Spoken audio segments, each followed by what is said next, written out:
The other day, I played one of the craziest chess games of my life. I was playing Title Tuesday, which is this huge chess tournament for title players, and I faced this 2200 Fide Master. It was absolutely terrible, but something very unexpected happened, and I wanted to do this video to show you guys that game. I'm doing a voiceover through the whole game so that you can follow it easier. Let me know down in the comments down below if you like the format of me doing voiceovers of my games. Let's get right into this crazy game. Very cute, very cute. Okay, come on. Wish me good luck, everyone. Game number 10. We got 2 games to go. We started with the move e4, and I reply it with the Sicilian, which is my favorite opening. With us, the forces this game. Now, after I played c3, which shows I wants to play an Alapin, and I played knight f6 to threaten the pawn on e4 and basically ask white to either defend the pawn or push the pawn, which would give me this nice central square on d5 for the knight. It really took a while for this. Now here I was surprised about how long he was taking for each move, as these moves are pretty simple. They're all normal theory. So d4 is normal to control the center, and then I have to exchange my c-pawn. And now on e6 just to defend my knight. Knight c6, developing the knight, and my plan is now to go d6 pretty soon, just to try to exchange my d-pawn for the e-pawn, which is the strongest pawn of white's center. Typically, white does not take the pawn, as they want to keep the pawn in the center. And now instead, white castled. Sometimes I want to take on e5, but I kind of want to develop all my pieces first and castle before I do that, because otherwise the rooks might come in and my queen could be a little bit vulnerable on d8. I need to put my bishop on e7 and make sure that after I castle, there is no way for white to create a kingside attack. Knight c3. Now, I can either take or I can leave the knight over there, but I like taking because then the pawn on c3 can become a bit of a weakness. And after I take on e5, we can see that white's pawns in the center are a little bit shattered. They're not connected anymore. So knight took on e5, and now I want to take back because I want to, like I said, destroy the pawn structure. Now the pawn on c3 is going to be a bit weakness during every endgame. I castled. Queen c2. Now the queen and the bishop are both looking towards my pawn on h7. I need to defend it. I'm gonna go h6. h6. If I go g6, then my dark squares in front of the king are become very weak. So rook a1. White is just defending the pawn on e5, bishop d7. I'm trying to develop. I want to put a rook on c8 if I can, but now I got a little bit scared because the rook went to e3, the rook, the queen, and the bishop are all looking towards my king, and the bishop on c1 is also doing that. So white almost is looking with all their pieces towards my king, and I got a little bit worried over here. Queen c7. I wanted to take the pawn on e5 in case the white rook moved from e3. So rook g3. Now, well, I can't take on e5, but the pawn on h6 is hanging, and I wasn't entirely sure about how to defend it, so you guys will see what I did. I took a big think here because I wasn't sure if it was worth it to sacrifice the pawn on h6, but I really wanted to take the pawn on e5 because I thought that if I went king h8, then white would have time to defend the pawn with f4. So I thought that if I wanted to take the central pawn, it was either now or never. I ended up taking it, which might have been a mistake because, well, the h file got open after bishop takes h6. I cannot take the bishop back because my pawn is pinned. So bishop f6, I'm just defending on g7. Otherwise, rook takes g7 would have been a threat for white. I'm also attacking a little bit the pawn on c3. I can probably not take it right now yet because there might be bishop h7 check if I take it, but at some point, I might be able to take the pawn on c3. So I thought that now everything was defended, even though it looks very scary. But this position is quite good for white.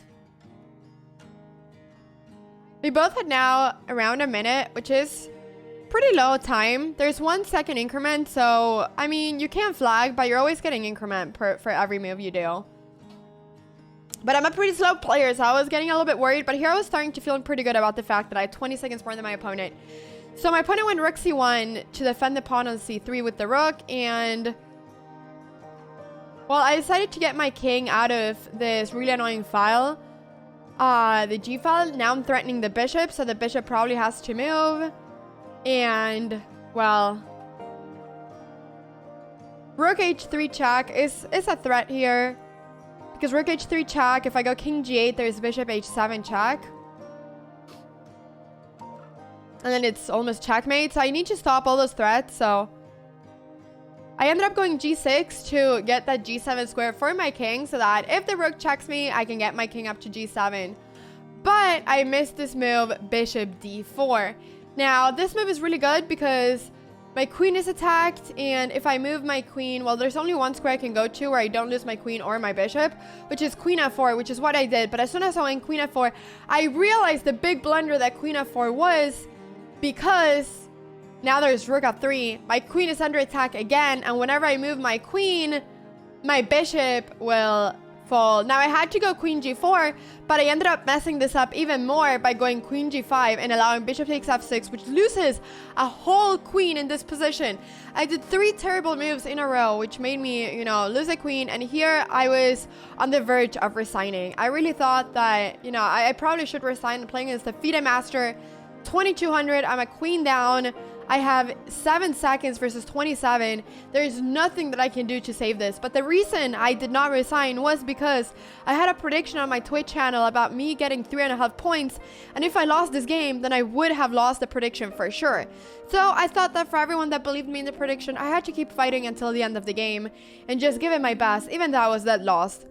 So here I got an exchange, bishop c6. I was able to get an exchange, and I felt pretty good about that, but still, I'm so much material down. I mean, one exchange is not going to do anything. My opponent literally has a queen and a bishop for my rook.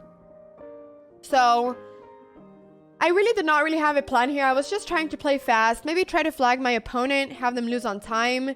And, well, I was activating my king, but there's not much that a king and a rook can do in a chess game against the queen and a bishop. So I started to push with the only pieces that I had. Attack the bishop with e4. Now I could have taken the bishop. I don't really know why I didn't do it, but I was quite low on time in this position.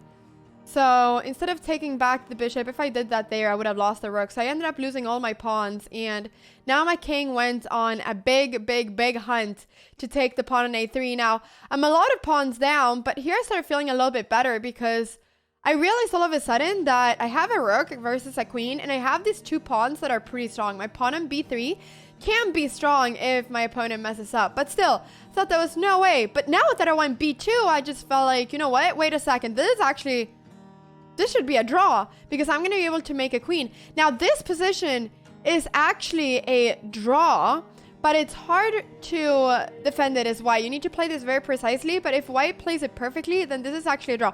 Not anymore, though. Now this is winning for me because now I will be able to put my rook on the h file.